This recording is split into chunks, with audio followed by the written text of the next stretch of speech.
Now, how about them damn Celtics? All right, we are back with another How About Them Celtics podcast. Jack is off today. Joining me is Nick, NBA, big friend of the show, has been here regularly. Nick, welcome in. Appreciate you for having me again, Sam. Oh yeah, well, thanks for coming back. I'm glad we didn't scare you away yet. You know, Not yet. we mouth breathe quite a bit on this show, so didn't want us to scare the smart people away. But we should have a fun show for everybody on the way today. Celtics have been playing great basketball lately. We'll be talking about that. Talk about some of these incredible contributors they have who are making no money. Nick got the chance to go to a game in person this week, so we'll break that down a little bit. We'll go through your emails, go around the NBA, look at the standings, and talk a little Chris Paul. Then we'll do the Rattlers and get out of here. Stick around through all of it. Should be a great show today. Jack and I are here every single day with new stuff. Full pods drop Tuesday, Thursday, Sunday. Game recaps are up the morning after each game. Other videos are here in between to keep you up to date with all things Celtics. So subscribe to the channel. You don't want to miss any of it. But yes, without further ado, yesterday Celtics beat down on the Lakers 24 hours after beating down on the Wizards. And they are now 9-2 over their last 11 games. The Celtics have taken us all by storm. They had Jack on the show last night saying they could make the finals. People in the comments are going crazy on Jack today. But he's right to be riding the high and just loving life right now. Over this stretch, Nick, like, what are you feeling? Have you been moved at all? Anything in particular standing out to you? The floor is yours. No, the Celtics are playing incredibly. Like the last 11 games with 9-2, only trailing the Oklahoma City Thunder. The offense has just been insane. Like I think even Joe said like we're just hitting a lot of shots. And I think the process of the Celtics is also like a great process. Like, but guys like Josh Minot, Jordan Walsh are like 40% 3-point shooters. Like there was no way in the world that I would expect both of them to be 40% 3-point shooters. And like it's just the offense is running very smooth. 129 offensive rating the last 10 games, which is first in the NBA. And the Celtics have just been shooting the hell out of the ball, and it also helps that Peyton Pritchard and Derek White, guys that you like thought you can rely on for an entire season to shoot well without Tatum. They both got off to slow starts, but they both have like ramped it up. Peyton Pritchard, his last 10 games, 20 points, 4 rebounds, 4 assists. Well, no, actually, 4.6 rebounds. So I'll round that up to 5. 4.5 assists. I'll keep that right there. But 40% from 3, 55% from 2. Like he had that huge Cleveland game. He scored in every way. Jaylen Brown's been passing. He had a triple double in that game. Like we need to all have some serious conversations about Jaylen Brown because the way that he's playing, I'm not saying he's the MVP. I'm not even saying he's top 5, but he has to be in that conversation because with everybody like doubting him, saying that like, hey, Jaylen Brown, number one option hoops, heartbreak emoji, all stuff. Like he's been doing a phenomenal job. And he's scoring like his usage rate is up to 36%, but his efficiency is up.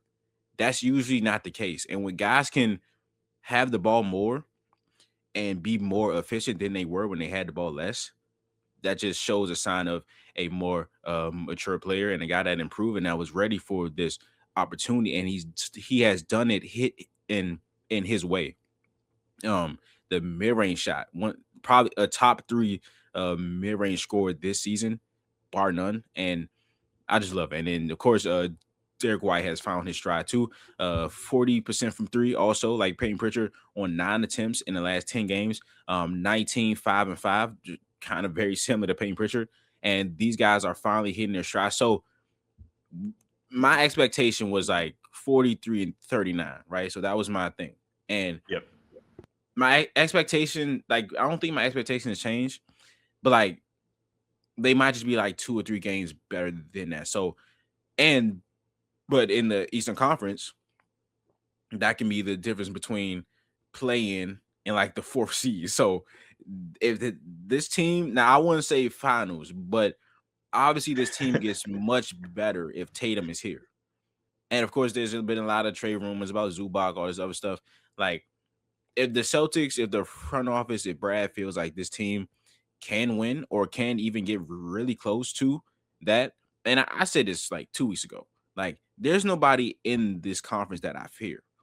Like, if Tatum comes back, there's no way that I'm like, yeah, we need to have a full healthy like I need to have a year of Tatum playing to actually beat this team. The Pistons are playing great, all right? But if we go into a series without Tatum, I'm not like, yeah, the Celtics have no chance. If we play the Knicks, of course, that's more of a, you know what I'm saying? The Cavaliers, I have no faith in. I've never been scared of the Cavaliers, as you know what I'm saying. Me I neither. like their team, but I've never been scared of the Cavaliers. You know what I'm saying? So it's possible that if Tatum comes back, that this team can make a run finals. I'm not sure, but if I just said I'm not scared of anybody in the East and Tatum comes back, it just depends on what Tatum comes back. Like, Brown has done a phenomenal job being the top option. Like, it's going to be an adjustment for every single person on this roster when Tatum comes back. So that's one thing. But the Celtics are playing really good. They're hitting shots. The process is good. They're forcing turnovers, and yeah, they're just playing really good basketball right now. Yeah, Jalen in particular has been like a level above. You mentioned the efficiency and the usage, right? Like, going into this season, the people that were scared of this, they were envisioning just more of what we saw last year, just like repeatedly. It was like, oh, Jalen's not playing well in the season. We're going to forget that he's playing on a torn meniscus. And then we're going to ask him to do way more and he's going to suck. Like, that is what people had in their brains coming into the season. I think we're seeing more of what they had in their brains about Pritchard and White. You mentioned how great they've been over these last 10 games. This was the foundation that people that made these predictions, like you, like Jack, that predicted. I didn't really predict. So I'm not saying like I was going against you guys. I just really was like in a pretzel and I refused to move. I froze. I wasn't built for it. That felt like the team was going to be good. They felt like it was going to be built on the guys that were already doing things, stepping up a level. Yeah. It's actually being built on that, but also now you're getting production from guys you would have never even thought. Jordan Walsh is a starting lineup guy. He's not missing shots anymore. He forgot how to do that. And he's fit perfectly as the fifth or fourth starter, depending on how you feel about Nemi. We were talking about it before the season. I don't know. I won't loop you into this, but like, this was obviously do or die for Jordan. And a lot of people were like soured on him. They're just like, well, he doesn't have it. Yeah, I've come on this show a lot of times when it was preseason, and I was like everybody was talking about like, man, Jordan Walsh is kind of the and I was like, as of right now, it does look as such, but in the preseason, I thought he was great defensively. It's just that on offense, he didn't look comfortable, and having an injury in preseason obviously doesn't help that, because then you have guys like Ugo who come in, Josh Minot come in, and they're like these shiny toys that, hey, we got some new wings. Let's throw this guy down like Toy Story when you just, but it's like, I still saw the defense at least. And that was going to get him on the floor regardless. Now, if he was going to be able to do this with that opportunity, no, I didn't think that. Like, I didn't think he was going to be a consistent starter. Like, I knew, because, excuse me, even last year, there was times where he got ticked early on in the season, and he did well. I thought he did well. Obviously, the shot wasn't there yet. You know what I'm saying? The offense, but like, Jordan Walsh was a very good defender last year too. So I like always knew that at the floor he was going to be an above average defender and above average athlete. And now we're seeing the passing, we're seeing the shooting, we're seeing the driving aggressively. Like, he just on a different planet right now. Josh Minot is a sniper. Like, I don't know what that means, but yeah, man, we're getting contributions from everybody. Yeah, Minot has been an unbelievable addition. Like, I love him. Every time I get a chance to say it, I say I love him. He has essentially turned the season around. They started leaning heavily into him and they started winning games. They did take him out of the starting lineup. This isn't only on him, but the production that they've gotten out of Jordan, out of Nemi, out of Josh Minot, out of Ugo, out of even Luka Garza at times. Shireman. These five guys, and Shireman, who I didn't even put on this list either. They probably combine with Shireman included. They probably make what, less than $15 million for 6 players? That's crazy. these guys have been like proving that they belong. They look like they could contribute to championship level basketball. And Brad Stevens has a roster full of them. They all feel interchangeable. And you don't even have Jason Tatum back yet, and you're winning basketball games like crazy. I love what we've seen from Minot. His jump shot has been a revelation. I tweeted yesterday, he looks like he's shooting like somebody who's trying to impersonate Jason Tatum's jump shot from memory sometimes. That bitch goes in. He has figured out whatever it is. I don't know if it's just they're letting him shoot the ball more, but Joe seems to love him. He seems to have a moment with him every game, showing some sort of emotion, whether he's screaming at him and then going to the podium and being like, no, that's just how like I tell him that I care about whether or not he's playing. Like that's just tough love. Or like yesterday, he gave him a hug as he came off the court. Like this guy seems like he's going to be key the next time they win a title. Because I think I saw a quote earlier today, and he was like, yeah, that was just our way of showing that we care about each other. He said we love each other. I believe that's what he said. And it's just like, yeah, there are times where he's screaming Josh's name. I think he is the person that gets the most reaction out of Joe. Like he'll scream his name, Josh, and like he'll come off the court and they'll seem like they're having a very heated discussion, and directly after it's like, no, he cares. It shows that I'm a priority, because if I wasn't a priority, he would just sit me down. And you know what I'm saying? So I love the relationship that they had, and we saw this during like a training camp and stuff, where Josh, like, without even playing the game yet, he was like, I will run through a wall for Joe Mazzulla. And the I forgot about relationships that. that he built and stuff like that, it's just, he's a great, like, he is a great overall coach, but like the relationships that he has with these players is very special. Yeah. Speaking of like old, as I slapped the shit on my microphone, sorry. It's okay. Speaking of old Joe quotes on Josh, one that always comes up when I look for different things he said about him is early in the season. There was a play where Josh goes down, like gets up, stays in the game. And Joe's like, well, yeah, I told him if he didn't get up, like he's probably not going to play again. Like that's the end of his career. So like it is definitely tough love. But Mazzulla, I guess we could kind of loop him into all of this too, because I'm curious your specific thoughts on him from like a X's and O's basketball perspective on how he is getting every last drop of talent out of all these guys that we just listed: Nimi, Walsh, Minot, Ugo, Garza, Shireman, whoever it is he decides to throw out there. He always seems to let them play to their strengths and make the most of them. And it's been something he's done since he took over the job, except when you get the most out of guys that have all-star talent, it's not as impressive. And I think that's why a lot of people hesitate to give him credit.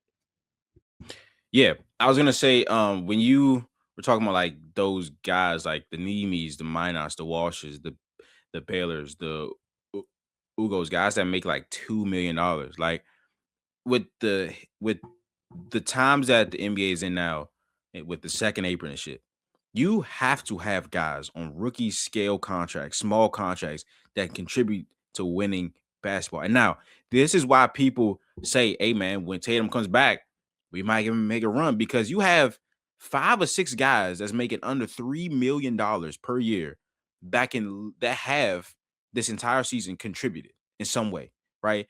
Jordan is a starter. He's been starting for like 12 games now.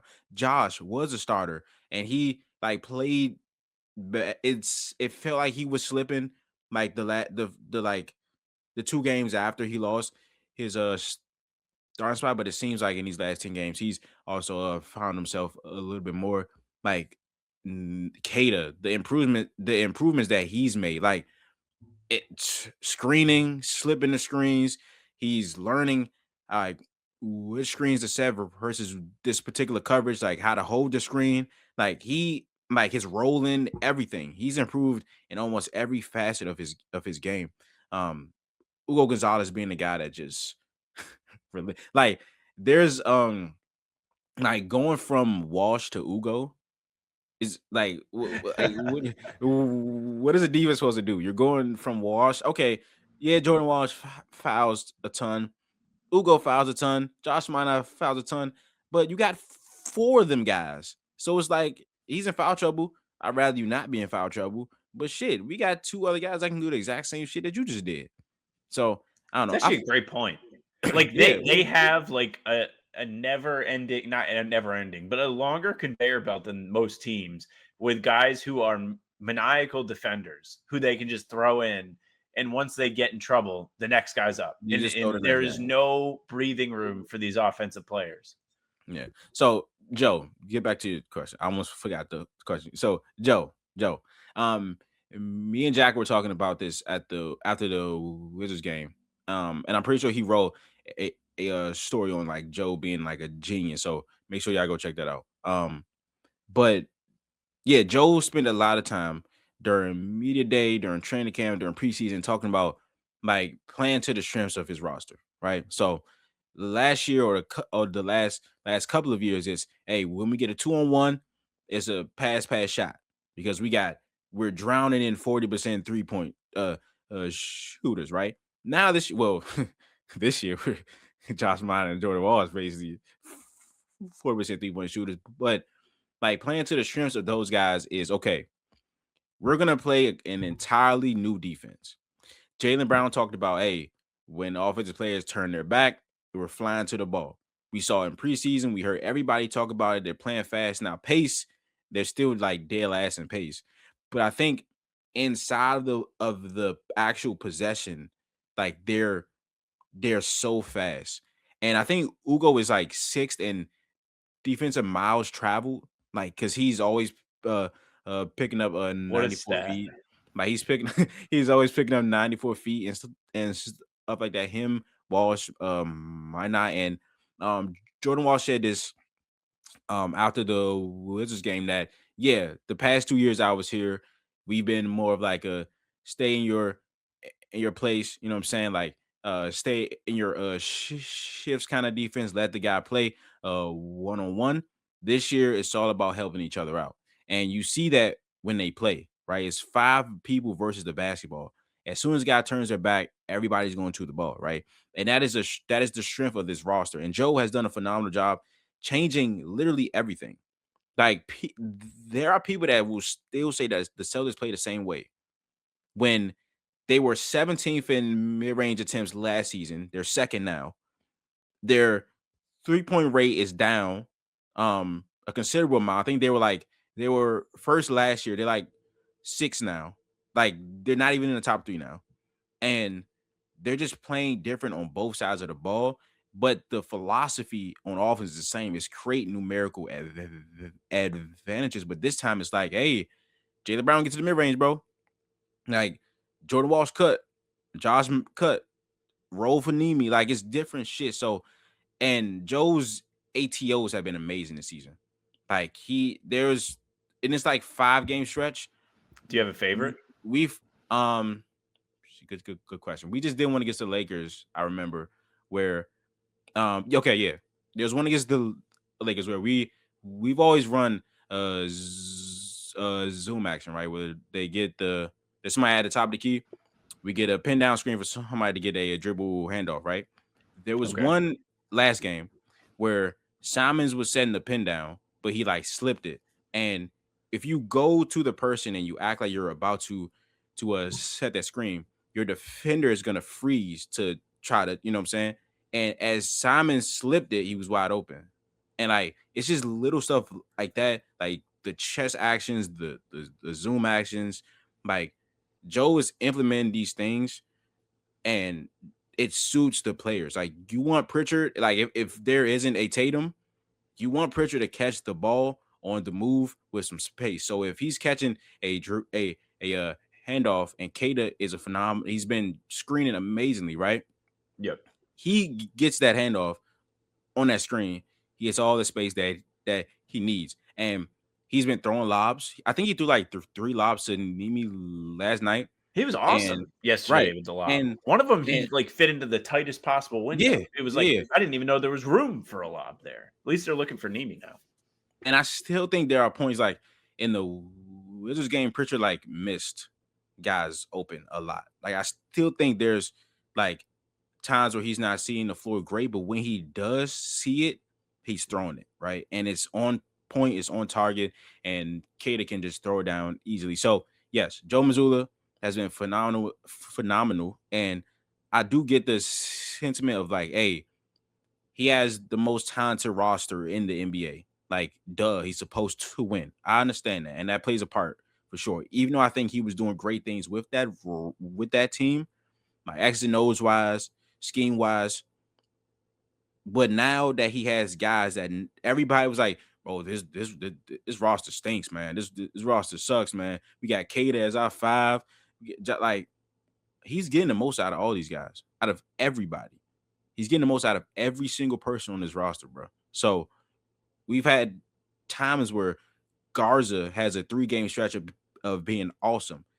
The season is waves, so it's not gonna be like he's not gonna be steady the whole season. Nobody is.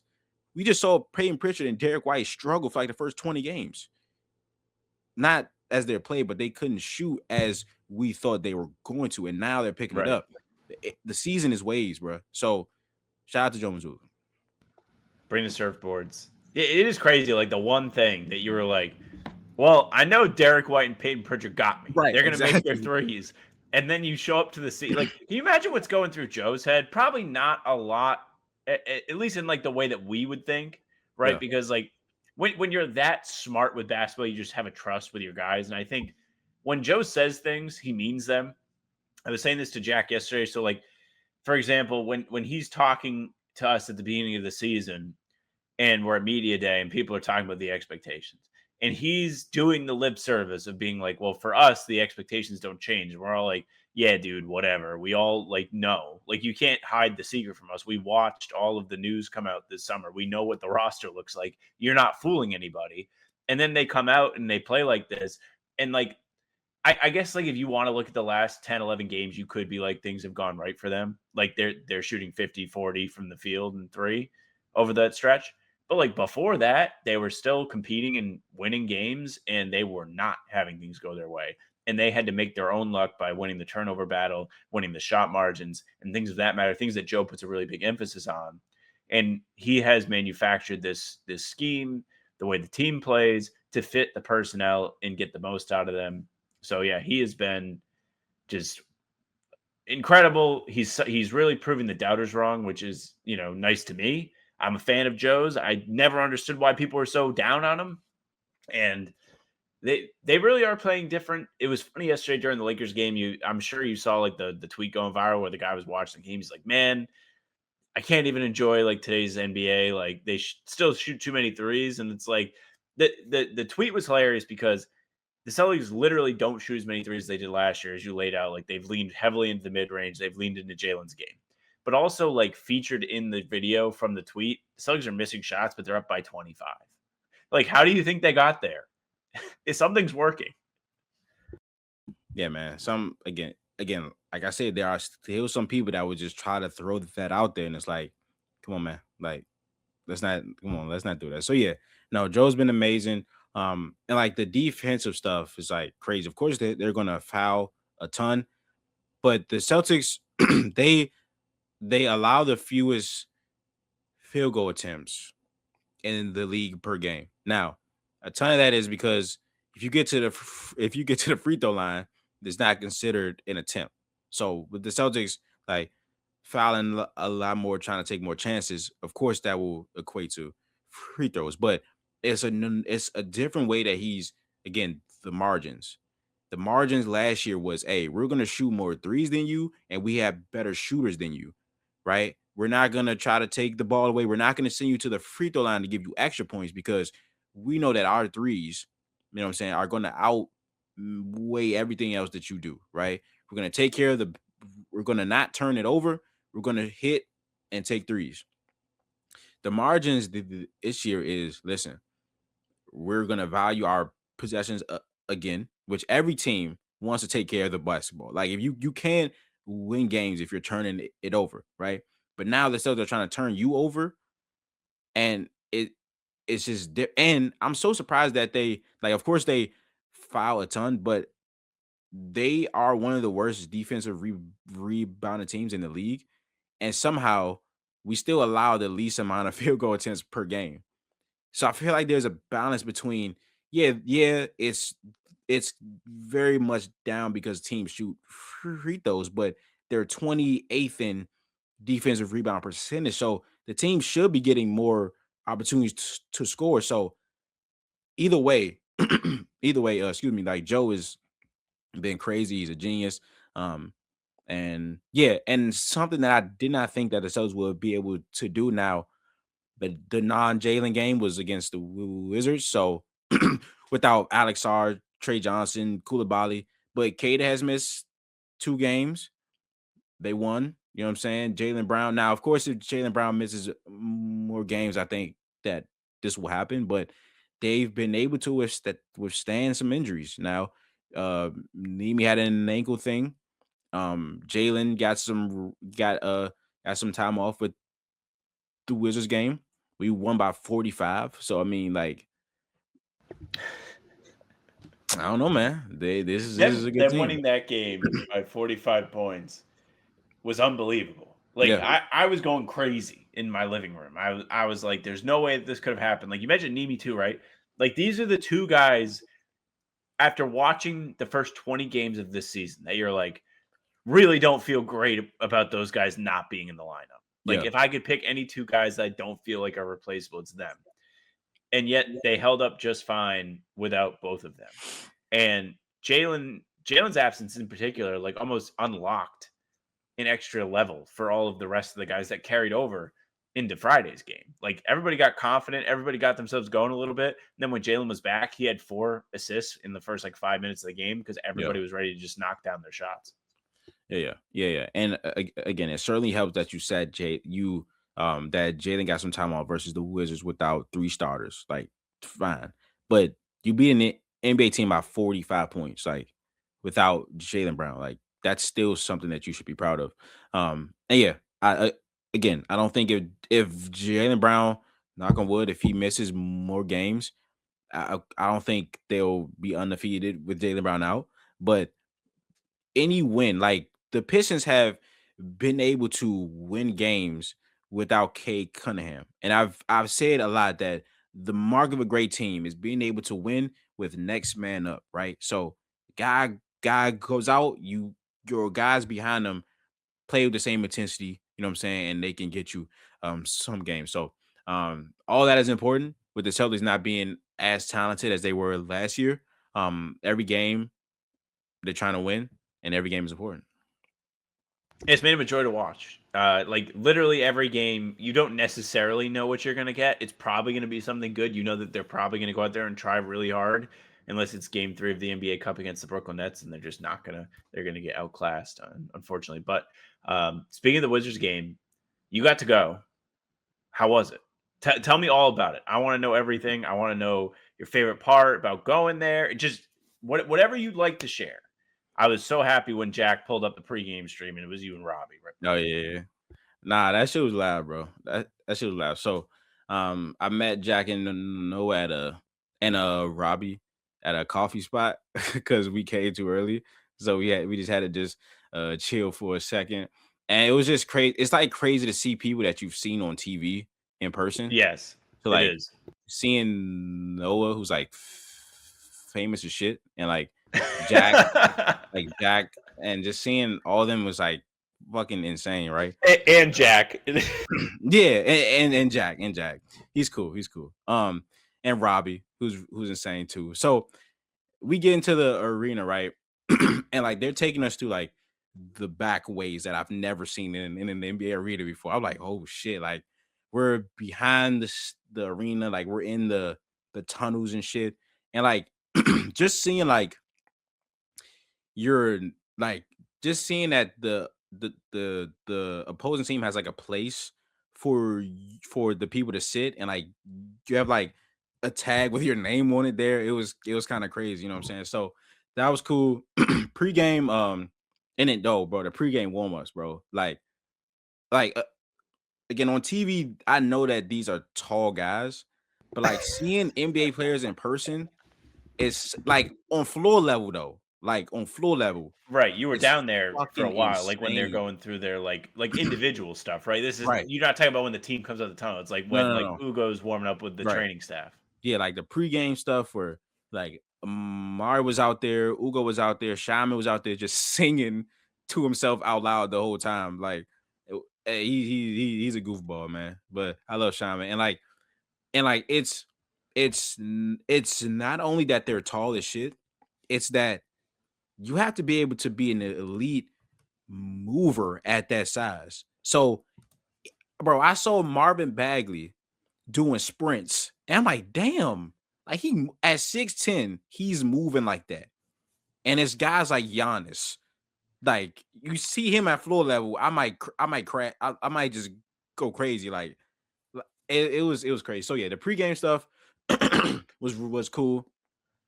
And then like there was a tunnel like where they would come out of, and like seeing like Derek White, seeing Ugo, seeing Jordan, like seeing their pregame stuff and the stuff that they work on pregame, and then seeing them in the game do the exact same shit. All that stuff means something. Like all that stuff means something. So, yeah, man, it was incredible. Like, geez, it was so much. Oh yeah, so the pregame conferences, right? First, we went to Brian Keith's. Then we went to Joe's. And Brian Keys, I saw Drew Gooden. Again, he's a former NBA player, former guy with the Wiz. I saw Jason Smith. If you know Jason Smith, you know what I'm saying. He's a journeyman, big man. Sorry, from the 2000s. You know what I'm saying. He played with the Wizards too. And in the Celtics press conference, I talked to Scow about the Giannis trade because everybody was in there we're talking about because I think a lot of people like the idea of Giannis to Atlanta because I think they have pieces. They have the Pelicans pick, and he was talking to Gary about Ricochet stuff like that. I was like, I mean, I'll take a Kongu too. He was like, you take a Kongu? I was like, oh shit. I was like, yeah, I'll take Kongu. And like we just talked, and he was like it was amazing, bro. Now, what did you think? What did you think of Mazzulla's presence? Like when he came in, what did you feel? Shit, bro. Because I think we was in there for 10 minutes, and then he came in, everybody just got quiet. Yeah, he walks in all serious and shit, and everybody just is quiet. But he does have a sense of his sense of humor isn't loud, but it's there. It's 100%. So the only regret that I do have is that I wasn't gonna ask something post game, because I knew it was gonna be crowded as shit, and I was just gonna let you know what I'm saying. Yeah, but no, I feel that a lot. Yeah, pregame, I was thinking about it, right? I was thinking about it because the question I was gonna ask is the Wizards running a lot of those pager action, so it's a back screen into a dribble handoff that Michael Porter Jr. killed us on, right? I'll never forget it for that reason. Right. And they just kept running the same handoff. And in the games that I saw the Wizards play, they run it for Carrington, they run it for George.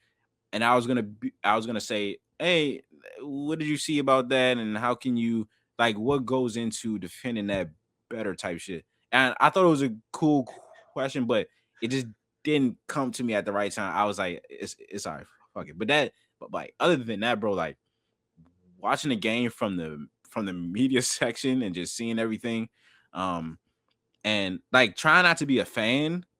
Oh, bro, the people were chanting "Let's go Celtics, boy!" I almost clapped. I was like, "Oh, shit, let me sit down." You know what I'm saying? And then when Kata posted, I think it was Jameer Watkins, when he posted him, I was like, and I had to just be calm. And the Jordan block, the chase down block he had, the Ugo block he had, and the whole game, Jordan Walsh was just going crazy, right? He didn't miss a shot, career high. I'm next to Robbie the entire time. Every time he just scores or dunks, I'm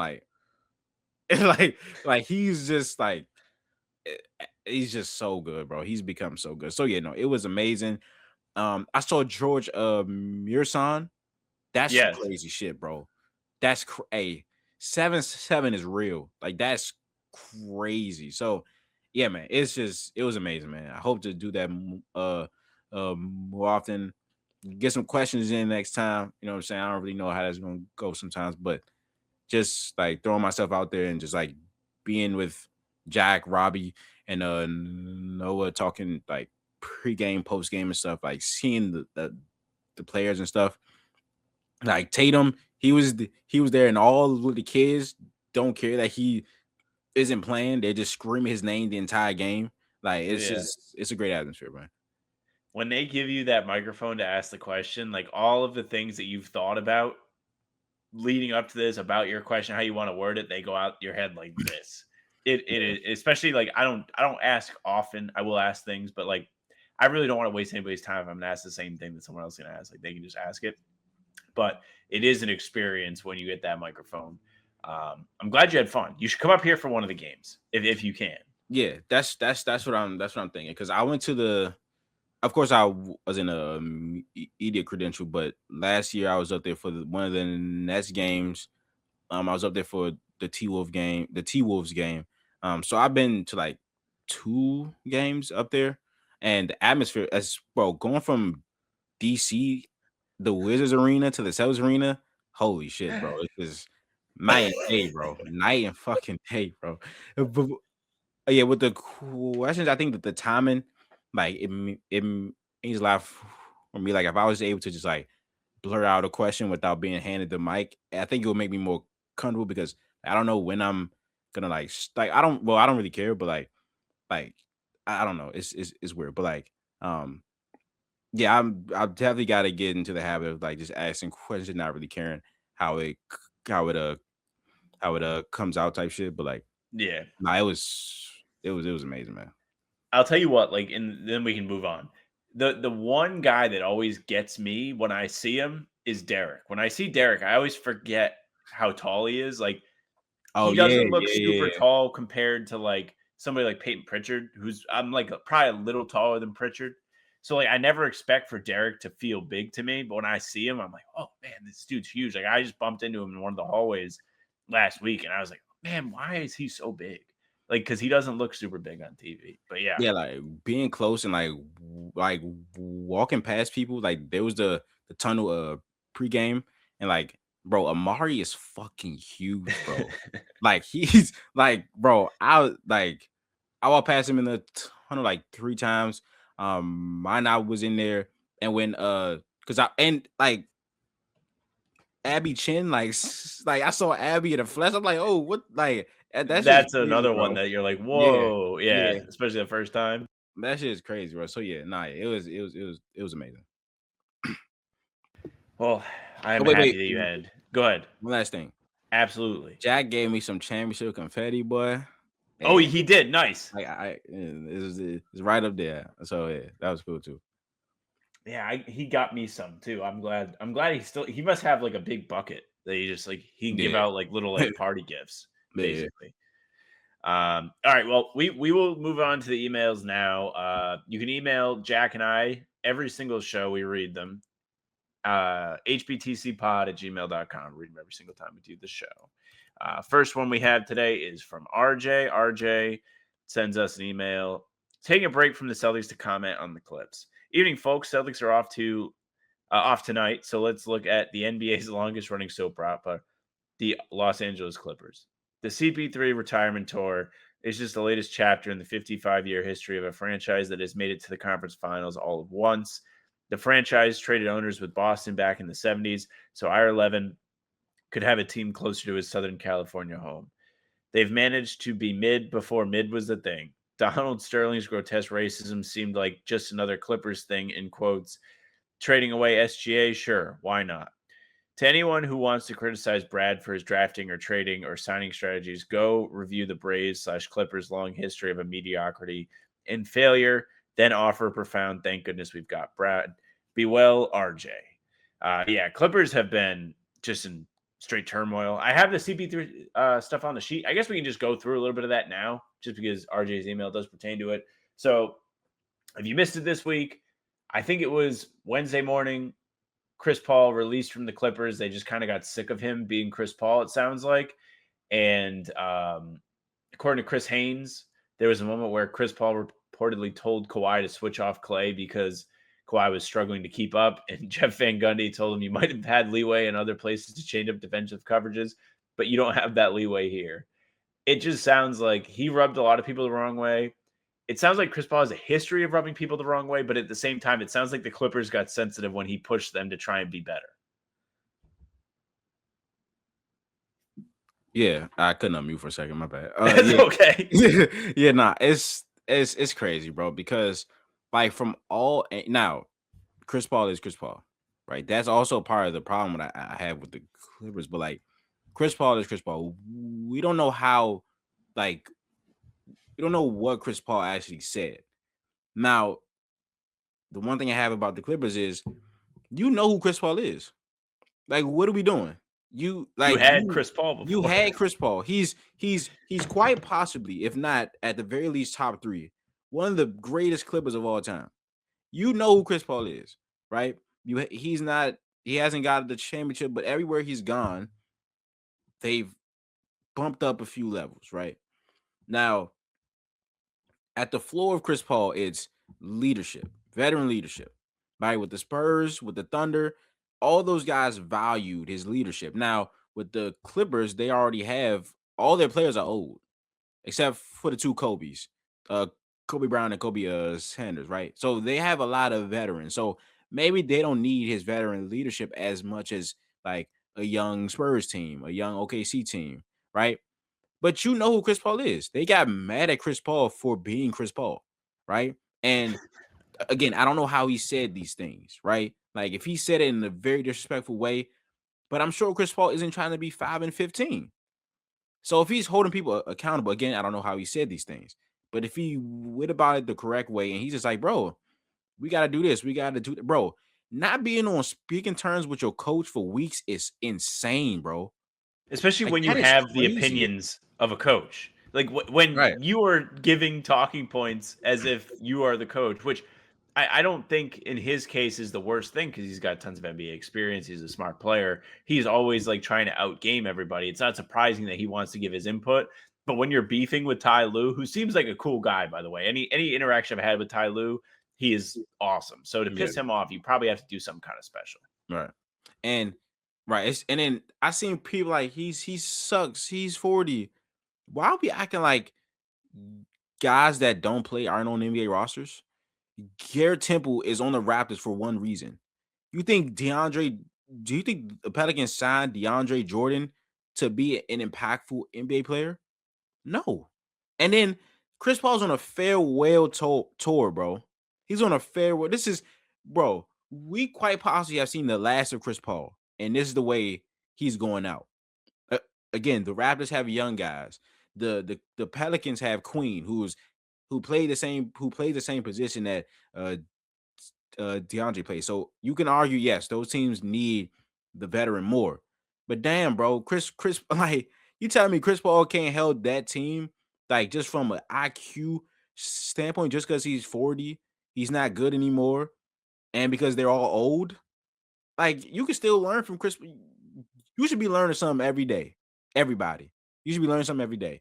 And I'm pretty sure Chris Paul. Now, again, if he was out there cursing everybody out, being disrespectful, like blatantly going against Ty Lue and like telling them, hey man, fuck what Ty Lue doing. You need to do this. That's different. That's different, right? But like Van Gundy saying, yeah, bro, you ain't that good no more. You ain't really got that pool here type shit. It's just like, oh damn. I mean, I come back to the Clippers for my last year. I'm trying to be close to home. I'm trying to end at a place that I was at. And like y'all treat me like this, and man, I don't know, bro. I don't know. Do you feel like some kind of animosity towards Chris Paul because you're a Rondo guy? Nah, it was actually the more animosity, like the debates was Darren, bro. Darren Williams. No, but like, they actually had beef. Like those two guys. Oh yeah, no, for sure. Yeah, but like that was like I remember when Rondo was with the Lakers and Chris Paul was with the Rockets, and like they had that little altercation. Like I was like, I mean, I never really hated Chris Paul. I know they had like the debate like who's the best point guard. Paul was, but like I wasn't gonna say that. Like Rondo was my guy, I so it's just quietly like observed. right. It was just that was what I was doing. But like I never really hated Chris Paul because he was always on the opposite conference. Like I never really had to go against Chris Paul like a lot of times. You know what I'm saying? So like, but if it's a guy like Kobe that like we're meeting him in the finals. Like Yeah. there was a point where I was like, man, I hate Kobe. But then as I got older, like I appreciated that shit. This guy's he's one of the greatest ever. Like Yeah. LeBron James in the same conference. Like every time we got to go I through him still hate every him. year. Like I'm still not all the way there yet. Like I'm like as the years go on, I'm starting to be like, damn, we like it's coming to an end. Like this is one of the greatest of all time. I'm still not there yet, bro. So it's gonna take me time, but like, yeah, man, it's crazy what the Clippers are doing. And then they're gonna give OKC. I want very them to be sad. good because OKC. I don't want them to get a top 3 pick. What the like? Come on now, bro. Exactly. And they have good uniforms. Those uniforms deserve wins. It's just as simple as that. I don't know, man. The Clippers got a lot to figure out. And then it's like talks to them, like everybody's talking about the Celtics trading for Zubac. Like the Clippers are you like the Clippers are gonna lean into being bad? What? Why? I think it's just more of like they're gonna try and recoup assets because they don't have any picks. So they're just like, shit, man, give us any picks that we can have. We need to have some kind of like, even if it's bad first round picks, like they need to have first round picks coming in so they can capitalize on the low salaries to help the apron stuff. But like, yeah, it's not like the most foolproof plan. But I mean, I would love Zubac. We can shit. I mean, you want to talk about Zubac for a minute before I do the next email? You go ahead. Listen, man, I like Zubac. Hasn't been the same player he was last year. He was All NBA third team, no? He wasn't third team, I don't think, but he was defensive second team. Okay, because I thought he was third team too, and I looked it up the other day because I was writing about it and I didn't see it. Okay, so he played at an All NBA level last year. Not the same player, right? He lost some pounds, so people are saying like, "Hey, he's not as strong as he once was. He's not like playing the same way." Cool. Zubac is a really good NBA player, and it also doesn't help that the Clippers are worse. Right, the Clippers stink. So when your team stinks, it's kind of hard to stick out as a shining light. As if for a team that had expectations, you know what I'm saying? So they took the Nuggets to 7 games last year in the first round. Like that's the hard-fought series, you know what I'm saying? That's an accomplishment. And yeah, man. So listen, if I'm down for a lot of things if the price is right. It just literally depends on the price, bro. So if it's Simons and the pick, sign me up. Like Kada has played well enough. He's been in the system for a couple years, and he deserves the start that he's gotten. But like, imagine if like Kada was your backup center, bro. Like this Kada is your backup center. Yeah, you struggle. So I would love Nimi continue to start, but I do recognize that that there are better NBA players than him. And if he was on your bench, you get so much better. Yeah, it would be like almost having like Luke back on the bench, like that level of impact, which would be super helpful. And also Zubac being a consistent rim protector, somebody who's a big body, can protect the paint a little bit, would be helpful for sure. Next email, kind of linked to this.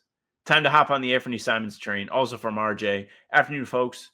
Now that we're agreed that Jordan Walsh is now on the All NBA runway, let's look at the next big question.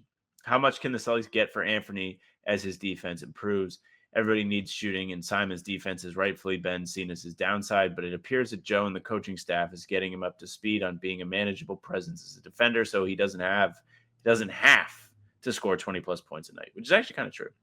With that in mind, is it possible Anthony might bring back more than just salary relief by the trade deadline? Well, RJ, we were kind of talking about this earlier in the week. A lot of people have put Simons in the Zubac talks because Michael Scotto did put out, if the Clippers do move him, in the past they have been interested in Anthony Simons. I don't know if they're still interested in Anthony Simons, but if the Celtics want to give up a couple draft picks, they probably could get it done. The salaries would work. They would get closer to avoiding the luxury tax. Then maybe they can dump one of the other salaries they have. Like Boucher is somebody they don't even play. Like if they found a way to like get rid of him, they could get under the tax this year. But I think Simons has sneaky improved. It like even if you don't trade him, I think there's still room for him to be a helpful player for this team. And I think we're starting to see more of that now. Like yesterday in the Lakers game, he didn't score a bunch of points until the end. Or no, that was the Wizards game. I'm misremembering. But yesterday he didn't score a bunch of points. He was impactful on the glass. He created extra possessions for the team because he was playing hard. And for the most part, did a good job of holding his ground on defense.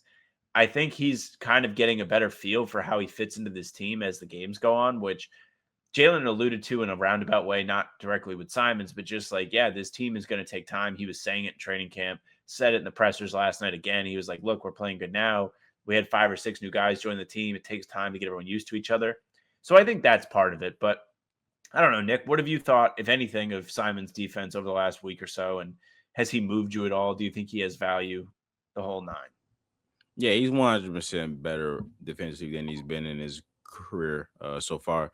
There have been some times in the Wizards game and last night where I was like, hey, man, he just held up pretty good there. So there have been some times where Simon's defensively has been kind of eye-opening, to be honest with you.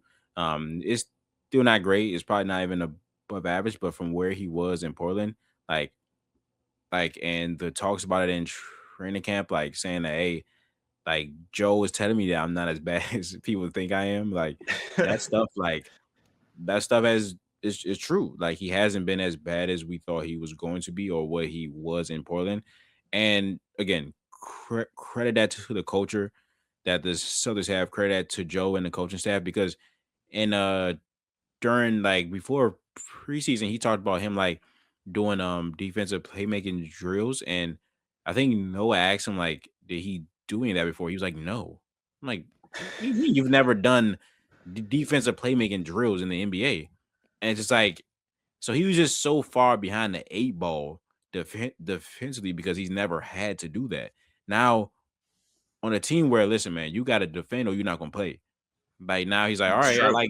I like basketball, so I'm gonna play defense. Like it's just that simple. So yeah, man, I think he has some value.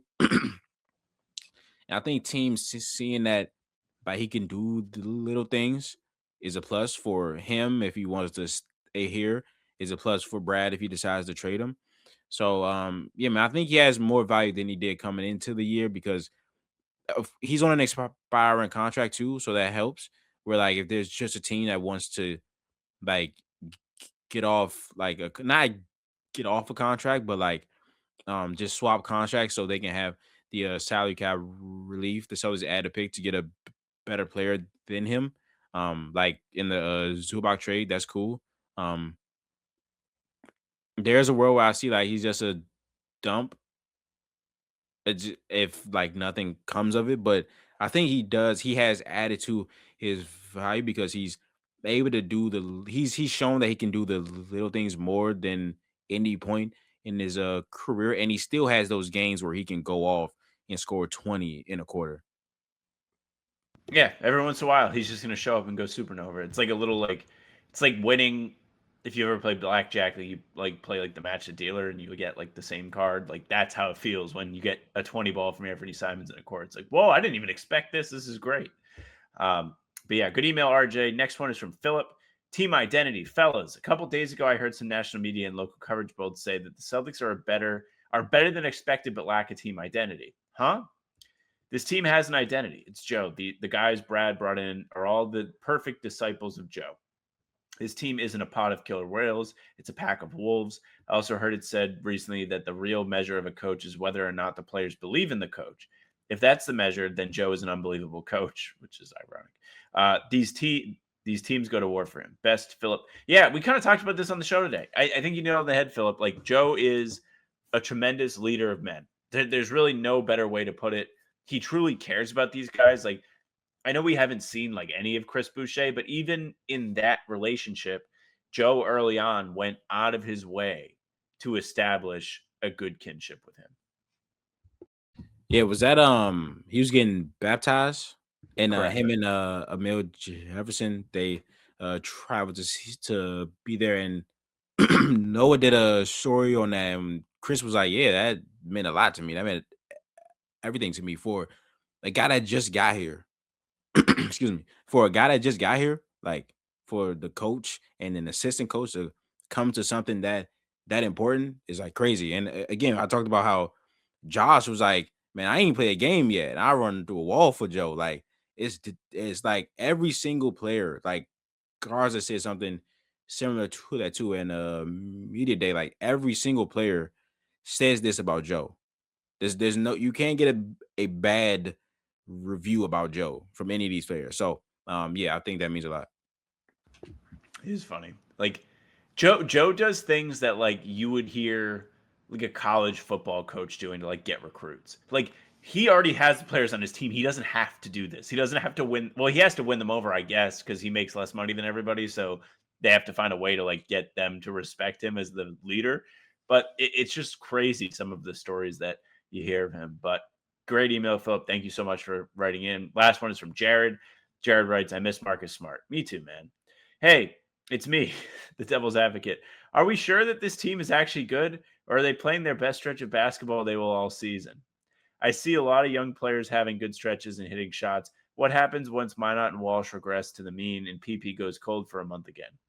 The NBA is a star-driven league, not because stars are necessarily more talented than role players, but because they can produce game after game, regardless of opponent or opponent game plan. He concludes with, anyways, more Nick, please. I shit you not. That is the bottom line right there. So you wrote in on the perfect day, Jared. Appreciate you, brother.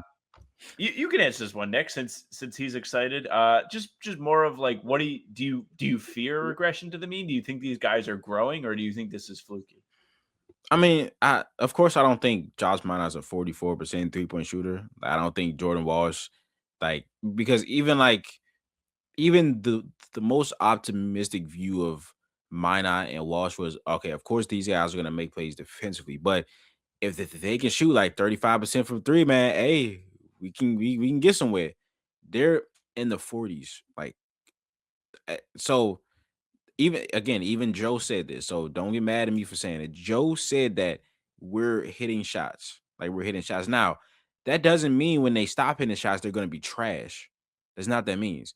They're just like before Derek and Peyton got going, they were like in above 500 team teetering around in that range, which is where I thought they would be for majority of this season. Now they're 14-9, which is like not crazy above 500, but they're starting to hit a stride. And of course, again, like I said earlier, the season is waves. Like if Josh was a clear starter for like 7 games, now it's Jordan Walsh. Ugo started against the Pistons after having a great game. He hasn't started since. Sometimes he don't even play to the fourth quarter. So it's again the season is waves, bro. Oftentimes, Right? he's just messing with them. He's like, all right, go out there and try your best. Like Yeah. it would like we know he's not, but it's like he's trying to get him to fail. Like go out there. You haven't played all game. Your legs are probably you're 19, so your legs don't really get tired Yeah. or stiff after you sit down. But go out there and compete in the most intense part of the game after not having played at all. And he answers the bell every single time. Every single time. He changed the energy every single time. It's amazing. So yeah. Like I do expect this to not be the case for the entire year. Like are the Celtics like in their last 10 games, they're what 9-1, 8-2. So do I expect the Celtics to be 7-3 or 8-2 in every like 10 game 8-2, stretch? yeah. Right. So do I expect them to be 8-2 in every next 10 game stretch? No, right? I don't expect Josh to shoot 44%. I don't expect Jordan to shoot 50%. Like, but this team will be competitive no matter what. Like, that's the floor of this team is they will be competitive against anybody in this league. Now, we play OKC, we get blown out, blah, blah, blah. It is what it is. But like most teams in this, like 25 teams in this league, every single night the Celtics are going to compete against those teams. So now the variance, of course, is are we going to hit 23s? Are we going to hit 15 threes? Are we going to force more turnovers than the fouls, right? Those things can tip the scale, of course, but at the floor, this team is going to be great. It's going to be competitive. So I do believe that some regression is coming for the guys that we don't deem as real shooters, but the team will be competitive. Yeah, that you can believe, that you can take with you. You can feel great about investing if you want to buy tickets to a game. Like, you're going to get a team that goes out there and wants to win for you. You could see the passion beaming off of everybody as they walked into the tunnel. I think Social posted a video to it, to socials last night, of like Josh Minott was like screaming, like he was jumping up and down as he left the parquet against the Luka LeBronless Lakers, and like it's like they don't care, like they just want to win. And these are guys that haven't gotten an opportunity to contribute to winning just yet throughout their careers, and you can tell how much it means to them. So I think it's just an incredibly easy team for fans to get behind. I keep saying it, but like, they are a likable group of guys that want to go out there and compete. They're also relatable because they're kind of fighting for their basketball lives at times. So all of those things factored in, it's like, yeah, this makes for an awesome team. Like, everybody should love them so much. But anyways, thank you guys so much for the emails. We'll move on now. We'll do the NBA standings. Then we will do the Rattlers and get out of here. It has been quite the show. It always is a great time when Nick comes on. So big thank you again to him for joining me. But yeah, without further ado, NBA standings check in right now. We have the Pistons just still riding the top of the East. Looking down at everybody, 18-5. I'm going to share screen here. Always takes me a minute. Not great at it, but we're getting there. We're improving. I'm getting more reps, It's like guys like Josh Minott who have to learn how to play on the fly. All right, here we go. I have to take the damn overlay off. There's steps every time. Hey, man, you got to bring stuff up, bring stuff back, man. It is what it is. I gotta zoom in. But anyways, Detroit, top of the conference. They look really great. They've won without Cade, as you mentioned earlier in the show, and it's been impressive. Like, it is not easy to win basketball games when you do not have your best players every night. Here we go. Much better. New York right behind them. We saw the Celtics beat them early this week, and then we'll see Toronto tomorrow, 15-9. Then Boston's tied with Orlando and Miami for 4 through 6.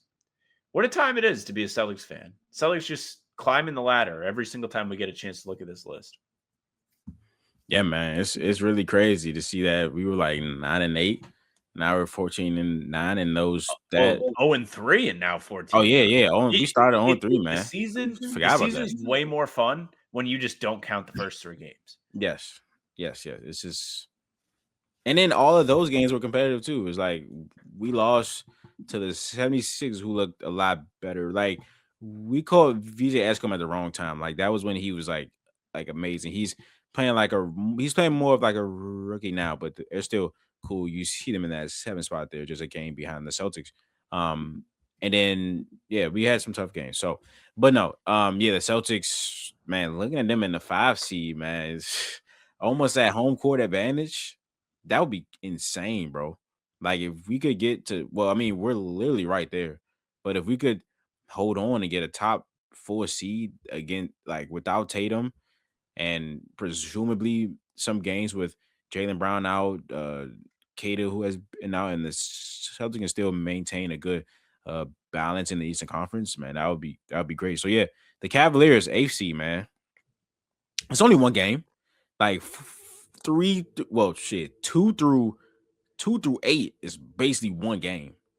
And then the Hawks are there at 13. Milwaukee's only down there because Giannis was hurt, and they lost like 6. He's hurt again as soon as he got hurt. Huh? He's hurt again now too. Yeah. He's hurt again. I'm glad that one wasn't what it looked like. So hopefully he can come back soon. But they're only there because they lost like 6 straight as soon as he got hurt. So and of course you got 11 through 15, which is what you would expect it to be. Exactly who you thought it would be. Yes, exactly who you thought it would be. Well, the Pacers, no. A lot of people thought that the Pacers were a team that could like be in the 4 to 8 range, or at least the playing because of the style of play that they play. And they got TJ McConnell to like Andrew and them are to kind of like relieve some of the Tyrese Halliburton stuff, but they have just sucked. So good for them. Sharp play by them trading for their draft pick. Yes. Like literally games the day before, like 2 games before Halliburton tears his Achilles. They're like, you know what? Let me have it. Let me have the draft pick back. Now that's one thing I can't blame on the Pelicans, because there's not, you couldn't have known that they were going to be this bad. So that's the only thing I can't blame on the Pelicans. What you could have known is maybe you would be bad, so you don't trade your draft pick. Oh yeah, for sure. Also, because the Pelicans are now 3-20. Okay, Sam. I don't know if I've said this on this show, but like when you trade up in the draft, right? It's because you fear that, or like at least a part of it is you fear that somebody's gonna take your guy, right? Yes. Okay.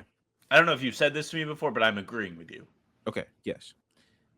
The Spurs were the team ahead of them, and the Hawks were too, right? So they traded with the Hawks. I believe they jumped the Spurs, who had Carter Bryant, who picked Carter Bryant at number 14. The Hawks have Kristaps Porzingis, Onyeka Okongwu, right? Are they going to pick Derek Queen? Probably not. So that means you jump the Spurs in fear of them picking Derek Queen. Well, they Victor Wembanyama. They have Wemby. They have Victor Wembanyama. Now, for a backup 5, probably. But then we find out that the whole time they were zeroed in on Luke Cornett.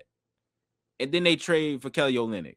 So it's like, what was the fear? What was the fear?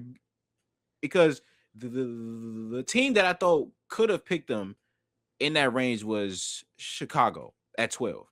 Once Chicago did not pick him at 12, they could have been free. That could have been free licks. Now, wait. What was?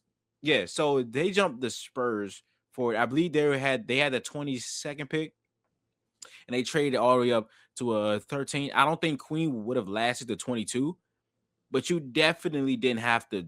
You didn't have to jump the Spurs to do that. Like you did have to give up your own first this year, and you did not have to. Like Queen has been amazing. Like Queen has been much better and has translated quicker than I thought he would. Jeremiah Pierce has translated quicker than I thought he would.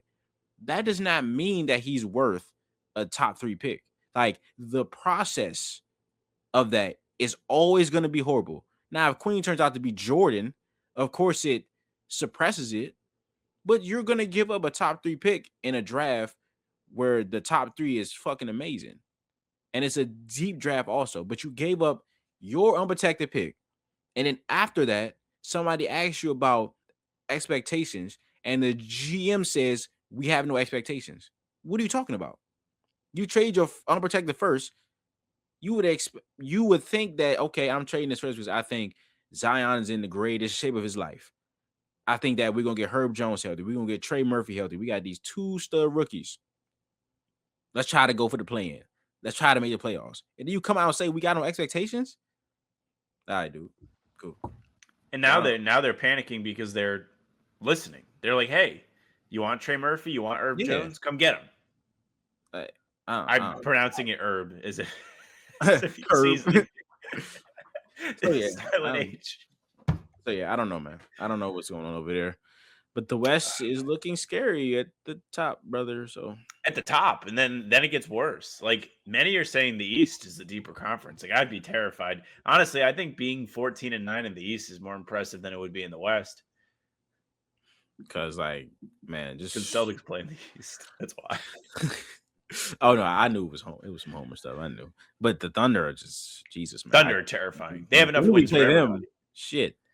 Let me look, because that's I want them to play the. I want to see them play the Pistons too. But if we, bro, March 12th they go to OKC. March 25th OKC comes here. So in March we got 2 March. Shit, with I think people expecting Tatum to be back at that point. I don't have no expectations of Tatum this year. I have none. But people were saying like All-Star break, but March is like after that. So that's I don't know, man. The funny thing about Tatum is I said this to Jack yesterday. The Celtics are dangerous, like playing dangerously good, where like people are going to start asking. They're going to be like, when's he coming? Like, is he coming back soon? Imagine this team with Tatum. Like, you're going to get everybody in. Everyone's going to be committed. They're going to be all in. And they're going to be like, whoa, like you had Tatum to this team. I honestly think like Tatum, I I want him to come back, but like I think there's a layer to it where he's gonna come back and there's gonna be a lot of weird pressure for him to be 100%. Tatum, And I yeah. don't really think that's like reasonable at this Yeah. point. I don't know. If you get him back early enough where he can ease into it and be ready before the games start to really matter, you should be for it. But he has to be 100%. And we don't know anything about that. I'm not a doctor. Definitely far from a doctor. But yeah. Joe said. West is. I'm excited to see some of these West teams. Would love to see Oh. the Spurs in person, in particular. Haven't gotten to see Wemby yet, so that'll be one I'll be looking forward to. But, anyways, we can. Unless you have other NBA related thoughts, we can move to the rat list and we can get out of here, and you can go about your day. Yeah, I'm good. Let's move on. All right, I'll start off. Rat list is the cold, man. It was blistering cold yesterday. I don't know. It gets cold in DC. Like you guys get cold weather. Yeah. I It don't know snowed how yesterday. frequently. Oh, it did snow. That's where I have a friend down there that sent me the snow. I told him he needs to go to work because it looked like nothing. Pathetic snow. That is what I saw from the DMV. But it was like 20 degrees for the first time yesterday. Found my parking spot, walked into the garden, just wind whipping around. Like Nah, for real. I felt like my face was going to fall off. That's how cold it was. And it was like a reminder. It was like, hey, remember this? Like, this is the thing that people that don't like where you live complain about where you live. Yeah. Do you handle the cold okay? Do you do okay with the cold or you struggle? I would rather be cold than hot. I agree. 100% agree. I will 100% rather be cold than, because if it's like, if you had a choice to be within like 30 degrees or like 90 degrees, like I don't know. Well, that's a little tougher. But I would rather, like, I hate like blistering heat, bro. I can't do it, bro. Like, oh my god, I'm with you. crazy. Well, it's just easier to get cooler. Right. I mean, it's easier to easier get to warmer. get warmer than it is to get cooler. Yeah. Yes. And like you start sweating, and it's just like I hate. Yeah, the cold doesn't sweating. make you smell bad. It just makes you sniffle. Right. I hate sweating doing things that I'm not supposed to be sweating for. So if I'm just walking, I shouldn't be sweating, bro. Like if I play basketball, that's cool. I'm cool. But if I'm just walking somewhere and I'm sweating my ass off, bro, I hate that, bro. I hate that so much. So I went to a game at Fenway like 6 years ago, and it was 100 degrees out. And I was sitting, waiting to get in, not moving, sweating. And I was like, this is terrifying. Like I didn't earn this. Not moving. I didn't earn this sweat, bro. Yeah. Not moving is crazy. Like that's crazy. So yeah. I would. Oh, sorry. No, you go ahead. I don't want to take your Alice, but yeah, the cold was crazy yesterday. As me, Jack, and Noah was like leaving Capital One Center, like we had opened the door. We was like, "Cole, close that door." Like we was waiting on the cars, and the wind was just kicking, bro. So, that's probably one. When it snows there, you guys prepared for it? I've heard in the past that like you guys get an inch of snow and like they'll like shut everything down. They don't know what to do with it because they're not used to like significant snow. Yeah, we're not used to significant snow. It snows every year, of course, but like it's not like we haven't had like a huge like here's a lot of like fake snow. So it'll be like it won't really it comes down, to the but ground. It doesn't stay. Right. It comes down. If it does come down, it's like an inch or two, easily moved. We haven't had like the ground is like a fucking pillow. Like we haven't had that in a while. And yeah, so no, hey man, because when I came home from the game, it was like salt all over the ground everywhere. They was like, oh my god, it's gonna snow, and then so let's put salt down and do this. So yeah, no. It was, I like snow. But we just don't get a ton of it over here. My rat list is they're doing like a Christmas festival here. Like I wouldn't even call it a Christmas festival. It's like a couple different separate Christmas events, and they have one of them where they have a stage where they're gonna have like performances and stuff, and it just completely blocks off one of the streets that was like essential to me getting home today.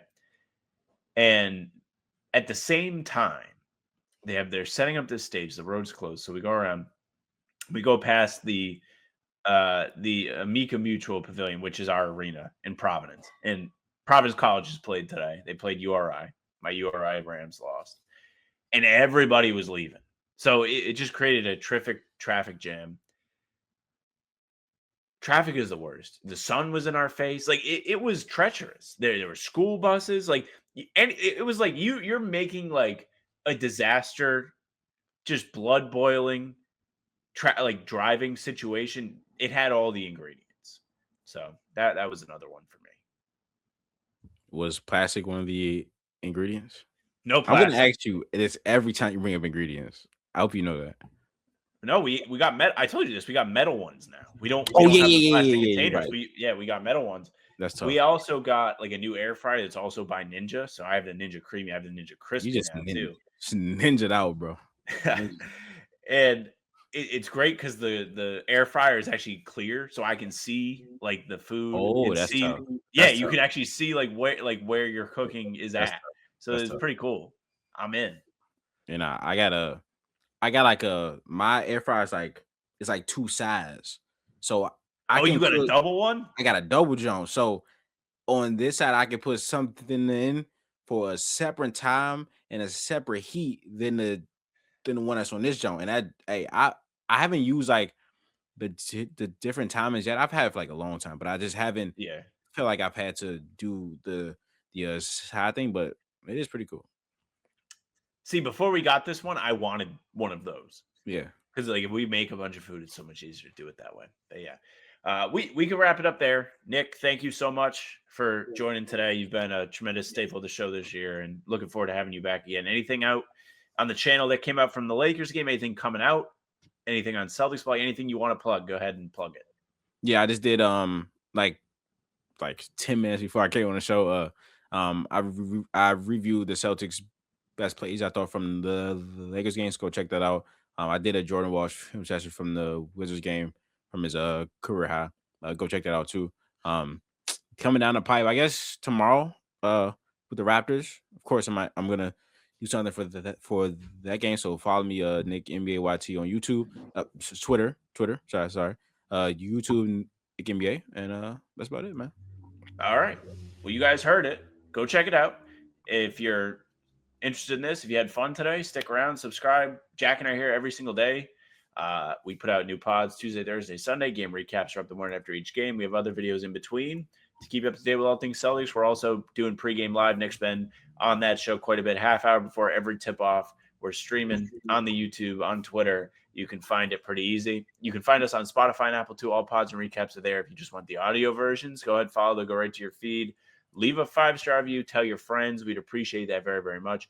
You can email us, hbtcpod@gmail.com. Big thanks to RJ, Phil, and Jared who sent them in today. You can find our socials at How About Them C's for Twitter, Instagram, TikTok, Facebook's name of the podcast. All streams are there. They're on YouTube. They're on Twitter. Nick's Twitter is at NickNBAYT. Jax is at JacksonNBA. Mine's at Sam LaFrance NBA. That's it for us. Bye. Tic-tac-toe. Come on.